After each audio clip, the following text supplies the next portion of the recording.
প্রশংসা পেলে নারীরা বড্ড খুশি হয়। যদি আপনি বলেন যে তোমার রান্নাটা আজকে অসাধারণ হয়েছে, দেখবেন আরেক বাটি আইনা দিতেছে, খাইতে পারতেছে না, এরপর পাতে তুলে দেয়, আরেকটু খাও, আরে খাও না, আছে না নাই? ওই যে প্রশংসা করছেন, খুশি হয়ে গেছে তো। আপনি 10,000 টাকার বান্ডিল দিয়ে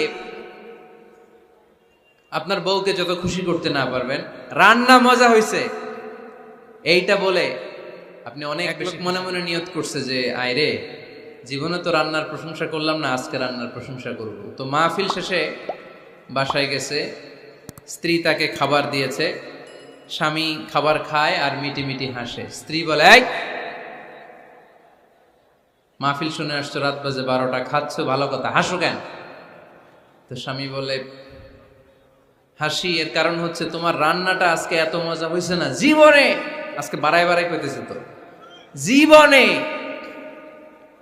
এত মজার রান্না খাই নাই, রান্না মজা হয়েছে শুই না। স্ত্রী তো রেগে গেছে, কি গত 10 বছর ধরে তোমার রান্না করে খাওয়াই, একদিনও রান্নার প্রশংসা করলা না, আর আজকে পাশের ঘরের ভাবি একটু গরুর গোশতের তরকারি পাঠাইছিল বাটিতে করে, পাশের ঘরের ভাবি একটু আমাদের বাড়িতে তরকারি পাঠাইছিল, তো ওই তরকারি দিয়েই তোমাকে খাবার দিছে, আজকে রান্নাটার আমি করি নাই। তো ওই বেটির রান্না তোমার এত ভাল লাগছে, এই 10 বছরে একদিনও কইলা না, আজকে এটা কইলা, খাও খাও, তোমার মজার খাওয়া, আর রান্ধুম না। তো প্রশংসা করলে বুঝে শুনে করবেন, একটু এনশিওর হবেন যে রান্নাটা করছিল কে, তা না হইলে কিন্তু ঘরে চুলায় আগুন জ্বলবে না, টানার রোজা রাখা লাগবে, ঠিক কিনা? স্ত্রীর প্রশংসা করবেন। কি করবেন? প্রশংসা। আমরা খালি দোষ খুঁজি, তোমার রান্না ভালো না, তোমার চেহারা ভালো না, তোমার বাপ ভালো না, তোর মা ভালো না, তোর 14 গোষ্ঠী খারাপ, আছে না নাই?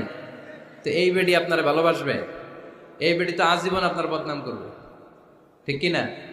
কোনোদিন তারে আপনি প্রশংসা করলেন না, প্রশংসা করবেন। স্ত্রীর চেহারার প্রশংসা করেন, যে তুমি সুন্দর, তুমি সুন্দরী, এরকম বলেন, খুশি হবে না?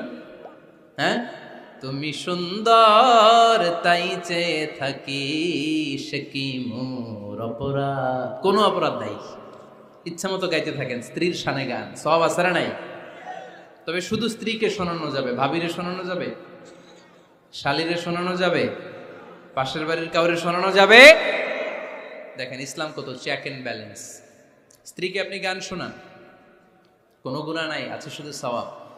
সারাদিন এই মহিলাটা ফজরের পর থেকে উঠে ঘর গুছায়, মশারিগুলো খোলে, বিছানা পরিষ্কার করে, বাচ্চাদেরকে ক্লিন করে, স্কুলের টিফিন রেডি করে দেয়, বাচ্চাদেরকে স্কুলে যেতে দেয়, আপনার জন্য খাবার রেডি করে, কাপড় ধোয়, ঘরের সবাইকে দেখভাল করে। একদিনও আপনি তার এপ্রিসিয়েশন করলেন না। এরকম ডাকাইত স্বামী আছে না নাই?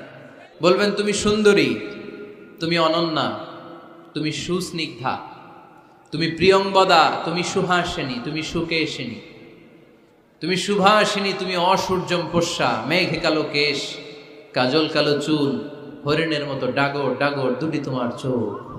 আহা হা হা, যে পোলাপাইন খুশি হয়ে গেছে, আহা হা, ওরা মুখস্থ রাখতেছে, বলবে এগুলা, বিয়ে করে নাই কিন্তু এখনো।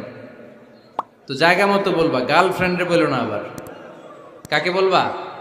স্ত্রীকে। কাকে?